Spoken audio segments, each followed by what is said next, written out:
who I am. Like move over, maybe. There we go. Not only am I a student, but I'm also a parent, just like all of you guys are. And I'm on the Kingman City Council. I've been a council member for almost 2 years now.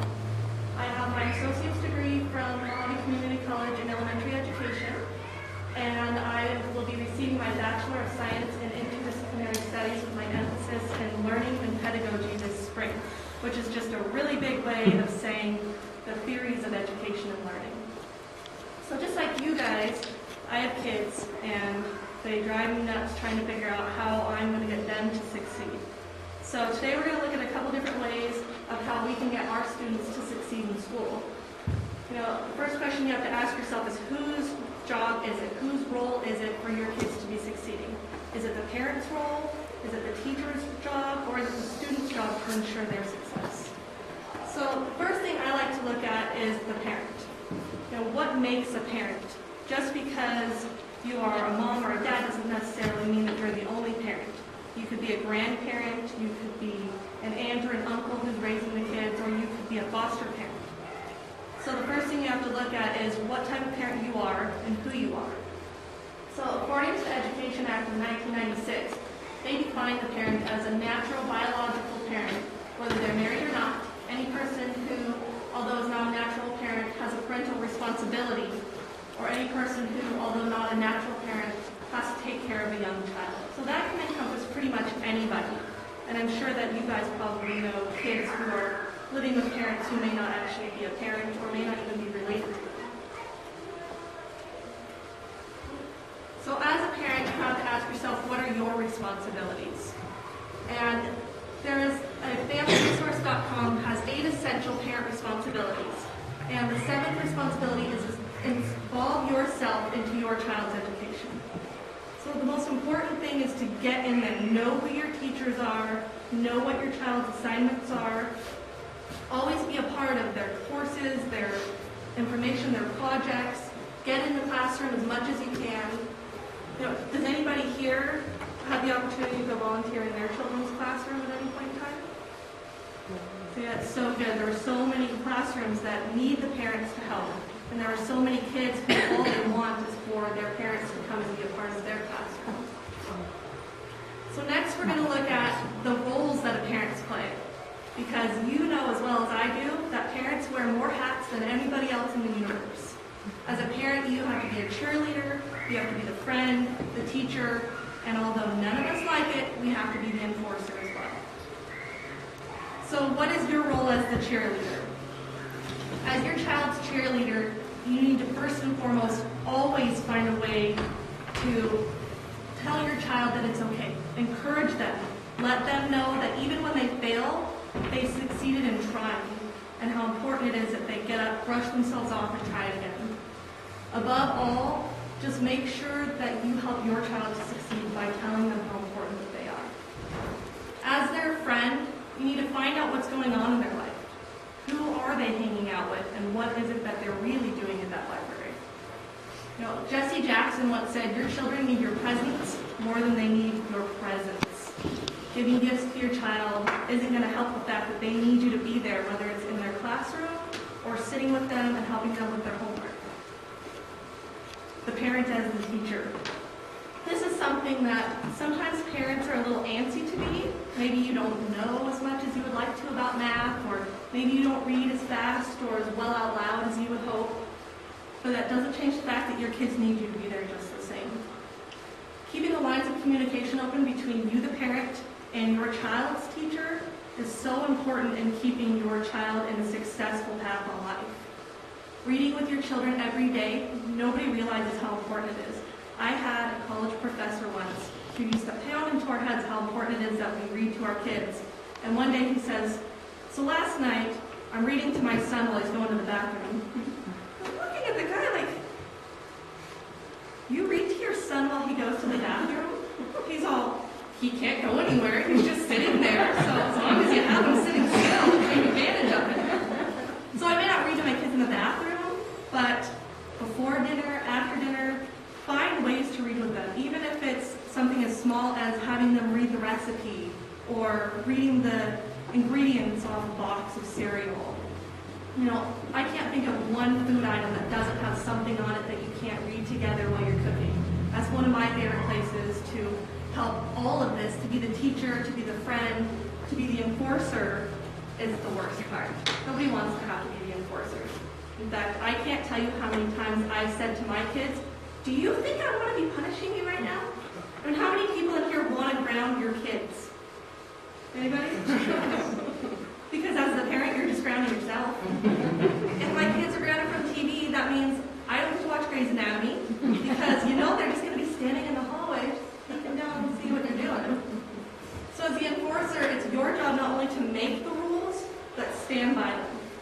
There's nothing worse than somebody who makes a rule and then lets your kid bend it. And then once they start bending it, they're going to start breaking it. And anybody in here that has teenagers know, once you give them that mile, they're going to take it, and they're going to go. You have to stand sturdy and stand together. Whether you're one person or two parents, you have to stand strong. Never, ever make homework a punishment. Anybody here ever have to do sentences growing up? Sentences were the worst thing, and I would always try to do like I. No. My parents used to make us write sentences and do homework, and I never thought about the fact that I hated homework. I hated homework more than anything else in the entire universe, because we didn't have a set time where you come home from school, you do your homework, you go out to play. We had, is your homework done? Go to your room, do it. Go right now. You don't want to have to do it after that. It doesn't make it fun. They never wanted to do my homework with me either. And setting high expectations for your child is going to be a huge way to help them succeed. Because if your kid comes home and they have all C's on their report card, and you're like, way to be, mediocrity, way to go, then they're going to think, sweet, that's all I have to do. If you set the rules, B's are better. Or A's are nothing. Not necessarily A's, because not everybody's good at everything. But making sure that your kids know, hey, you got a C, but next time let's study harder and let's try and get an A on that paper.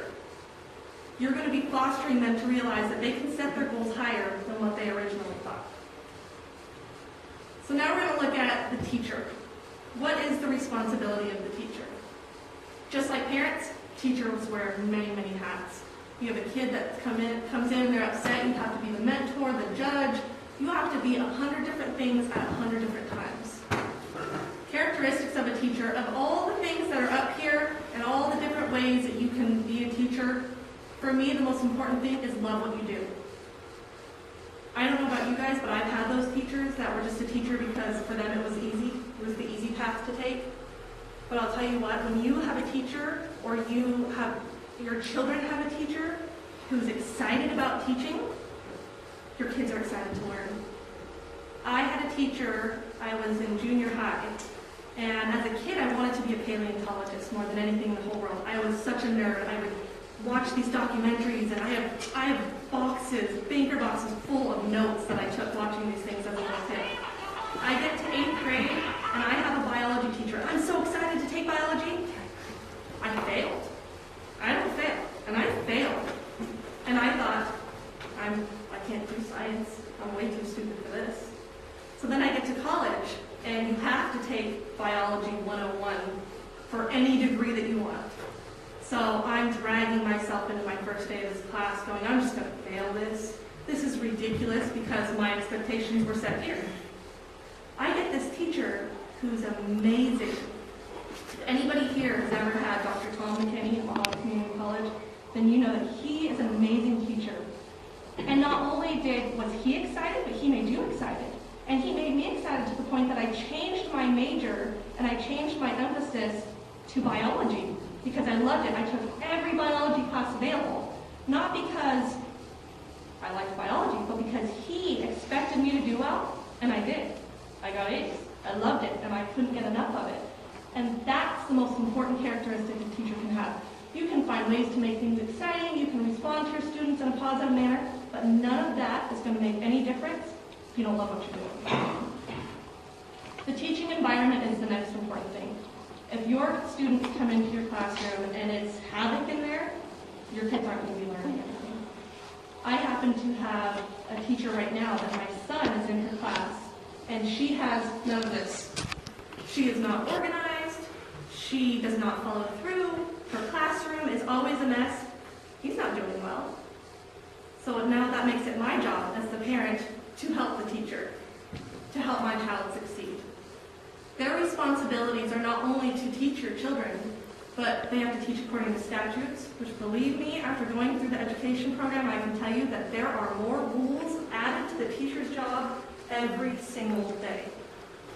Managing their time and their classes and being a role model is such a hard thing when you have not only 30 kids in your classroom, but let's say 40, maybe even 60 parents who are calling you, who are emailing you, who are in your classroom, who are asking why this is this way, why is my child not doing well? It's all part of the equation. That brings you to the student. Now, when I started looking at the student, I realized there's a couple different levels of students. You have the elementary school student, who their job is to go to school every day and do their work, do your classwork, do your homework, and be respectful. As you start going up into the intermediate schools, you realize that now they have to study. In the elementary school, their homework is ABCs. That's something fun to do. But when your homework is to study something that you don't like, something that you're not into, or something that's hard, that kind of makes it not as fun necessarily. So getting them to study, getting them to realize that they are responsible to be prepared for their class every day, and that they are responsible to complete their work and their projects. Then you get to high school, where everything starts to change.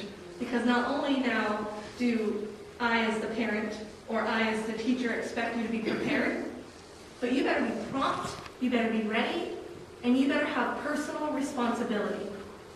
All the little steps that we take throughout our day to teach our children come down to personal responsibility. Being responsible with who you're around, being responsible with getting your work done, with studying, and with how you carry yourself and your failures and your successes. So how do we foster success? In my eyes, it is a collaborative effort that everybody needs to work together. The parents, the teachers, and the students. And working together, everybody's going to be better for it. Now, does anybody have any questions that I can answer? Or any statements? All right, well, thank you. I really appreciate you letting me come in and give you this presentation. And if you ever have any questions, you all know how to get me. You can call me, send me an email. Thank you.